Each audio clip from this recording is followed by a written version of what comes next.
E aí? Hoje a gente vai mergulhar num desafio que, olha, é um clássico no mercado. Como é que se define o preço de um produto que a gente compra de vários fornecedores, cada um com um preço diferente? Essa é uma daquelas decisões que ficam bem ali na fronteira entre a estratégia do negócio e a arquitetura da tecnologia. Vamos analisar como resolver isso. Olha só o nosso roteiro de hoje. A gente começa entendendo o problema, esse dilema dos preços. Depois, vamos passar por umas decisões técnicas que são cruciais, tipo onde a gente guarda essa informação toda e onde a gente aplica a lógica de cálculo. E, por fim, vamos explorar duas estratégias bem diferentes, a média ponderada e o preço escalonado. A ideia é entender qual delas se encaixa melhor em cada cenário. Então vamos lá, né? Começando pelo coração do problema, o dilema dos múltiplos preços. É que, antes de pensar em qualquer linha de código ou consulta no banco, existe uma necessidade real do negócio que precisa ser muito bem compreendida. É a base de tudo que a gente vai construir. Pode até parecer uma pergunta simples, né? Um produto, vários fornecedores, como definir o preço de venda? Mas a resposta para isso, a resposta pode definir a lucratividade e até a competitividade de uma empresa. Quando o mesmo item tem custos diferentes, qual valor a gente coloca na etiqueta? É uma pergunta fundamental. Para deixar isso bem concreto, os materiais que a gente analisou trazem uma analogia ótima. Imagina só uma farmácia. Ela compra o mesmo analgésico de 5 laboratórios. Um vende a R$ 5, outro a 8, um terceiro a 12, cada um com seu preço e seu estoque.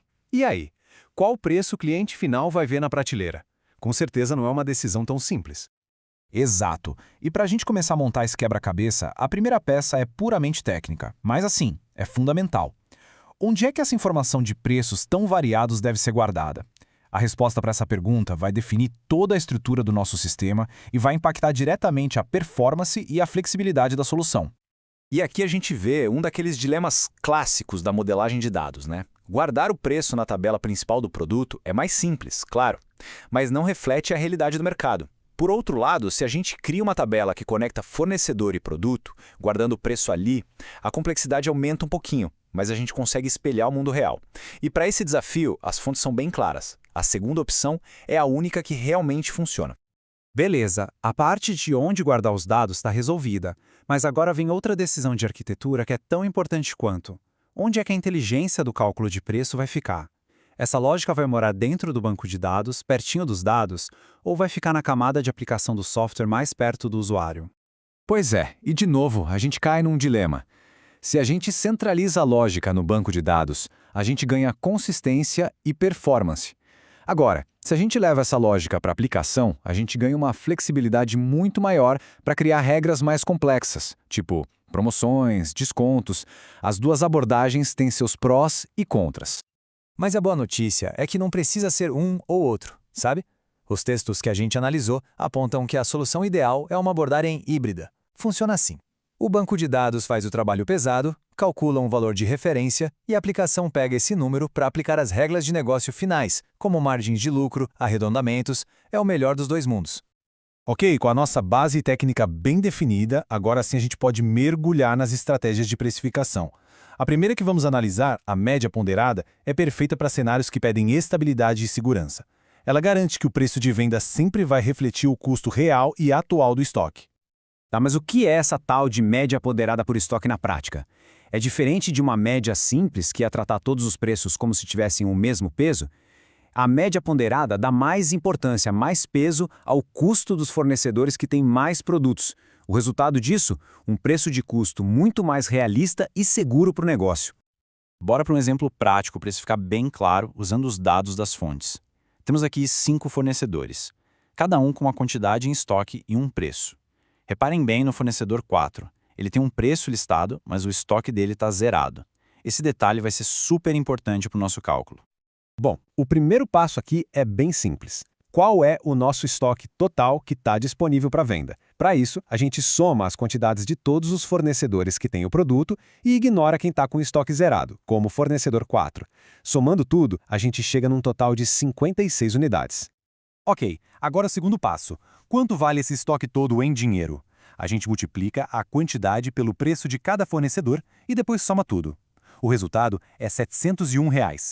Esse número representa o custo total para a gente ter comprado essas 56 unidades que estão prontas para venda.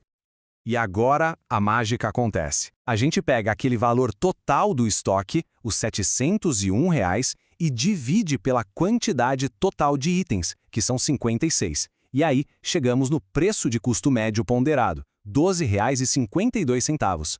Esse valor é muito mais fiel à realidade do que simplesmente tirar uma média dos preços dos fornecedores. E o mais legal disso tudo é que esse cálculo todo pode ser feito com uma única consulta SQL super elegante direto no banco. A chave aqui, como está destacado, é a cláusula Where Stock maior que zero. Ela garante que os fornecedores sem produto sejam simplesmente ignorados, o que torna o cálculo preciso. É simples, rápido e muito, muito eficiente. Beleza. Agora vamos virar a chave completamente. E se o foco não for mais a estabilidade, e sim maximizar o lucro? Agora, para esse cenário, os materiais apresentam uma segunda estratégia, bem mais agressiva, o que a gente chama de preço escalonado. A lógica aqui é bem direto ao ponto, como a gente pode ver. O sistema vai vender primeiro todo o estoque do fornecedor mais barato. Acabou o estoque dele, automaticamente o sistema passa a vender o estoque do segundo fornecedor mais barato e por aí vai. É uma estratégia totalmente focada em queimar sempre o custo de aquisição mais baixo primeiro. Exatamente. E para essa estratégia funcionar direitinho, aquela abordagem híbrida que a gente falou antes se torna, assim, indispensável. O banco de dados é perfeito para tarefas como encontrar qual é o menor preço agora ou para listar os fornecedores em ordem de preço. Só que é a aplicação que precisa controlar o estado da venda, dar baixa no estoque a cada compra e decidir a hora exata de pular para o próximo fornecedor da lista. Bom, e com isso, a gente fecha o nosso ciclo de análise. A gente passou pelo problema de negócio, pelas decisões de arquitetura e por duas estratégias de precificação poderosas e bem distintas. Agora, vamos amarrar todas as pontas e entender como essa escolha estratégica deve ser feita. Então, para a gente amarrar tudo, quais foram os principais aprendizados de hoje? Primeiro, o preço deve ser guardado na conexão entre produto e fornecedor. Segundo, a lógica de cálculo funciona melhor no modelo híbrido, dividindo as tarefas entre o banco e a aplicação. E, por fim, a escolha da estratégia é uma decisão de negócio, média ponderada para quem busca estabilidade e preço escalonado para quem foca no lucro imediato. E para a gente fechar, fica aqui uma provocação, uma reflexão, na verdade.